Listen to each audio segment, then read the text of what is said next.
Shalom saudara-saudara yang dikasihi oleh Tuhan. Tujuan yang sangat tinggi dan sangat agung bagi kehidupan kita adalah ketika kita bisa memuliakan Tuhan di dalam kehidupan kita. Karena Tuhan, Dialah pemilik kemuliaan itu yang mutlak. Dan ketika kita bisa memuliakan Dia, saudara dan saya menjadi orang yang sangat berbahagia dan bersuka cita. Salam jumpa dalam program Tuhan Adalah Gembalaku. Saudara, sebenarnya pusat utama dari ciptaan Allah itu apa? Atau siapa? Saudara, sebagai pembandingnya adalah ketika kita mendengarkan sebuah musik klasik yang dimainkan oleh seorang pemain musik yang luar biasa, apakah atau siapakah yang menjadi pusat perhatian kita? Apakah musik klasiknya atau pemain musiknya yang memainkan musik klasik tersebut? Saudara, bisa saja kita sebagai penonton, kita akan memberikan aplaus yang sangat meriah kepada pemain musik klasik tersebut, bukan? Tetapi mungkin bagi sebagian ahli akan menilai bukan hanya pemain musik klasiknya, tetapi juga gubahan daripada musik klasik tersebut. Namun bagaimana dengan pemain musik klasik tersebut? Ketika dia memainkan musik klasik yang agung itu, saudara, kemungkinan besar pemain musik klasik itu pusat perhatian dia adalah, apresiasi dia adalah kepada penggubah musik klasik tersebut.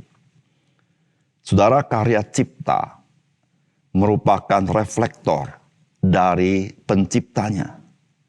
Demikian juga musik klasik adalah reflektor dari penggubahnya. Saudara, terhadap musik klasik bisa saja ada para kritikus musik memberikan pandangan. Tetapi saudara, wewenang terhadap musik klasik tersebut ada pada penggubah musik tersebut. Justru saudara, pemain musik klasik yang luar biasa ketika ia dapat memahami dan memainkan musik klasik yang digubah oleh penggubah tersebut. Saudara, bagaimana dengan manusia terhadap Tuhan Allah? Saudara, mari kita membaca Roma pasal 9 ayat 14 sampai dengan ayat 29. Jika demikian, apakah yang hendak kita katakan? Apakah Allah tidak adil? Mustahil. Sebab ia berfirman kepada Musa, aku akan menaruh belas kasihan kepada siapa aku mau menaruh belas kasihan. Dan aku akan bermurah hati kepada siapa aku mau bermurah hati. Jadi hal itu tidak tergantung kepada kehendak orang atau usaha orang, tetapi kepada kemurahan hati Allah. Sebab kitab suci berkata kepada Fir'aun, itulah sebabnya aku membangkitkan engkau, yaitu supaya aku memperlihatkan kuasaku di dalam engkau, dan supaya namaku dimasyurkan di seluruh bumi. Jadi ia menaruh belas kasihan kepada siapa yang dikehendakinya, dan ia menegarkan hati siapa yang dikehendakinya.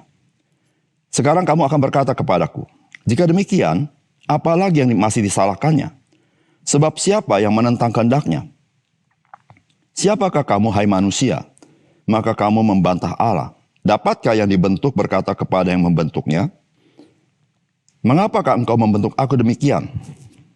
Apakah tukang periuk tidak mempunyai hak atas tanah liatnya untuk membuat dari gumpal yang sama suatu benda untuk dipakai guna tujuan yang mulia dan suatu benda lain untuk dipakai guna tujuan yang biasa? Jadi kalau untuk menunjukkan murkanya dan menyatakan kuasanya, Allah menaruh kesabaran yang besar terhadap benda-benda kemurkaannya yang telah disiapkan untuk binasaannya, justru untuk menyatakan kekayaan kemuliaannya atas benda-benda belas kasihannya yang telah dipersiapkan untuk kemuliaan. Yaitu kita yang telah dipanggilnya bukan hanya dari antara orang Yahudi, tetapi juga dari antara bangsa-bangsa lain. Seperti yang difirmankannya dalam kitab Nabi Hosea, yang bukan umatku akan kusebut umatku, dan yang bukan kekasih, kekasih. Dan di tempat di mana akan dikatakan kepada mereka, kamu ini bukanlah umatku, Di sana akan dikatakan kepada mereka anak-anak Allah yang hidup. Dan Yesaya berseru tentang Israel. Sekalipun jumlah anak Israel seperti pasir di laut, namun hanya sisanya akan diselamatkan. Sebab apa yang telah difirmankannya akan dilakukan Tuhan di atas bumi, sempurna dan segera. Dan seperti dikatakan Yesaya sebelumnya, seandainya Tuhan semesta alam tidak meninggalkan pada kita keturunan, kita sudah menjadi seperti Sodom dan sama seperti Gomora. Saudara yang dikasihi oleh Tuhan, bagian firman Tuhan yang kita baca merupakan bagian yang tidak mudah untuk kita cerna. Kita harus mengakui bahwa cara pandang kita sangat ditentukan dari perspektif mana kita melihat. Ketika kita melihat dari perspektif yang tidak tepat, maka pandangan kita pun akan bias. Demikian juga jikalau kita memandang Tuhan dari perspektif kita, maka kita akan menemukan kebiasaan di dalam pandangan kita. Dan Alkitab ingin mengajar kita memandang segala sesuatu di dalam perspektif Tuhan. Saudara, ketika kita memandang segala sesuatu dalam perspektif Tuhan, maka segala sesuatu berada pada posisinya masing-masing. Saudara, inilah yang ditanyakan di dalam Roma pasal 9 ayat 14. Jika demikian, apakah yang hendak kita katakan? Apakah Allah tidak adil? Mustahil. Saudara, pertanyaan ini muncul. Sebuah pertanyaan yang sebetulnya kita tahu bahwa Allah pasti adil. Namun saudara, ketika aplikasi akan kedaulatan Allah dilaksanakan, maka bisa terbersit dalam pikiran kita bahwa Allah tidak adil. Saudara, inilah saudara-saudara, betapa penting kita sebagai orang-orang percaya merenungkan firman Tuhan setiap hari, supaya kita memperoleh cara berpikir, cara pandang, sebagaimana Tuhan memandang. Sehingga kita bisa melihat kehidupan ini dengan tepat. Saudara, apakah pesan firman Tuhan bagi kita? Saudara, yang pertama, segala sesuatu Tuhan tetapkan untuk membawa kemuliaan bagi namanya. Saudara, firman Tuhan berkata, sebab kitab suci berkata kepada Fir'aun, itulah sebabnya aku membangkitkan engkau, yaitu supaya aku memperlihatkan kuasaku di dalam engkau, dan supaya namaku dimasyurkan di seluruh bumi. Saudara, kita mengenal satu frasa, Soli Deo Gloria. Saudara, kata Soli Deo Gloria merupakan pengajaran daripada teologi reform. Saudara, ini diajarkan oleh Alkitab sejak kitab Kejadian, saudara. Alkitab mengatakan bahwa Allah menjadikan manusia di dalam gambar dan rupa Allah. Yaitu kemuliaan manusia bukan pada diri manusianya, tetapi manusia itu justru menampakkan kemuliaan Allah. Saudara, seluruh penyataan Allah dan pekerjaan Allah adalah untuk menyatakan kemuliaan Allah. Termasuk di dalamnya ketika Allah menghukum seseorang atau suatu bangsa, juga ketika Tuhan menyelamatkan seseorang atau sebuah bangsa. Saudara, Tuhan memakai Fir'aun yang keras kepala itu untuk membawa kemuliaan bagi namanya. Saudara, tidak berarti bahwa tanggung jawab atas kekerasan hati Fir'aun adalah tanggung jawab Allah. Tidak demikian. Tetapi Tuhan bisa memakai pemberontakan Fir'aun, kekerasan hati Fir'aun, untuk menyatakan siapakah Allah itu sebenarnya.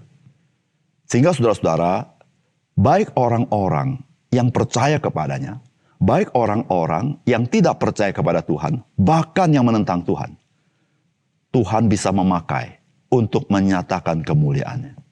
Saudara, segala sesuatu di dalam dunia ini, Allah lakukan, Allah tetapkan semata-mata untuk menyatakan kemuliaannya. Karena dialah yang menciptakan segala sesuatu. Dan segala sesuatu yang diciptakannya itu adalah reflektor daripada kemuliaan Tuhan itu sendiri. Oleh karena itu, saudara kasih dalam Tuhan, sebagai orang percaya, sebuah kehormatan kita boleh hidup memuliakan Tuhan. Bukan dalam konteks kita kontra dengan Tuhan. Bukan dalam konteks kita adalah orang-orang binasa yang juga harus menyatakan kemuliaan Tuhan. Tapi dalam konteks kita adalah orang-orang yang diselamatkan. Dan dengan sukacita kita memuji memuliakannya. Karena kasih karunia Tuhan bagi kita di dalam Yesus Kristus. Saudara, marilah kita hidup di dalam rencana Tuhan yang agung, yaitu untuk menyatakan kemuliaannya. Ketika kita hidup bagi Dia, dan ketika kita hidup taat kepadanya, dan kita melayani Dia. Saudara, itu adalah hak istimewa yang Tuhan sediakan bagi orang-orang percaya. Yang kedua, saudara, tidak ada seorang pun di dalam dunia ini dari masa ke masa yang tidak berada di bawah murka Allah. Dan Allah itu sabar untuk tidak bersegera menghukum di dalam murkanya. Dan ketika orang diselamatkan, justru disitulah menyatakan betapa berharganya belas kasihan Tuhan. Dengan menyatakan keagungan kemuliaannya kepada orang-orang yang diselamatkan. Saudara, firman Tuhan berkata begini. Jadi kalau untuk menunjukkan murkanya dan menyatakan kuasanya, Allah menaruh kesabaran yang besar terhadap benda-benda kemurkaannya. Yang telah disiapkan untuk kebinasaan. Justru untuk menyatakan kekayaan kemuliaannya atas benda-benda belas kasihannya yang telah dipersiapkannya untuk kemuliaan. Yaitu kita yang telah dipanggilnya bukan hanya dari antara orang Yahudi, tetapi juga dari antara bangsa-bangsa lain. Saudara yang kasih dalam Tuhan, tidak ada seorang pun manusia di muka bumi dari zaman ke zaman yang tidak berada di bawah murka Allah. Karena Alkitab berkata seluruh manusia, semua manusia telah berbuat dosa dan telah kehilangan kemuliaan Allah. Dan upah dosa ialah maut. Tapi saudara perhatikan, ketika kita membaca Alkitab, maka kita bisa melihat bagaimana Tuhan itu tidak segera murka dan langsung membinasakan orang-orang yang di bawah murka Allah. Hal ini terlihat bagaimana Allah bertindak kepada Fir'aun yang menentang kehendak Allah. Saudara, Allah bisa saja langsung murka dan menghukum Fir'aun. Sehingga Fir'aun harus mati di tangan Tuhan. Ketika dia tidak mengizinkan bangsa Israel keluar dari tanah Mesir. Tetapi saudara perhatikan, Musa perlu 10 kali menghadap Fir'aun dan Allah menyatakan kemuliaannya 10 kali. Saudara yang kasih dalam Tuhan, Allah begitu sabar kepada kekerasan hati Fir'aun. Bahkan saudara, ketika Fir'aun menyuruh pasukannya menyerang orang-orang Israel yang sudah keluar dari tanah Mesir, sekali lagi Tuhan menyatakan kemuliaannya. Baru pada saat itu Tuhan membinasakan mereka. Saudara yang kasih dalam Tuhan, ketika kita melihat dua hal ini, ada orang yang diselamatkan Tuhan karena belas kasihannya. Ada orang-orang yang keras hati yang Tuhan binasakan, tetapi Tuhan sabar kepada mereka. Saudara, di sini kita melihat betapa agungnya belas kasihan Tuhan kepada kita. Yang seharusnya juga adalah orang-orang yang dibinasakan Tuhan. Saudara yang kasih dalam Tuhan, baik kita yang diselamatkan Tuhan, kita menyaksikan kemuliaan Tuhan.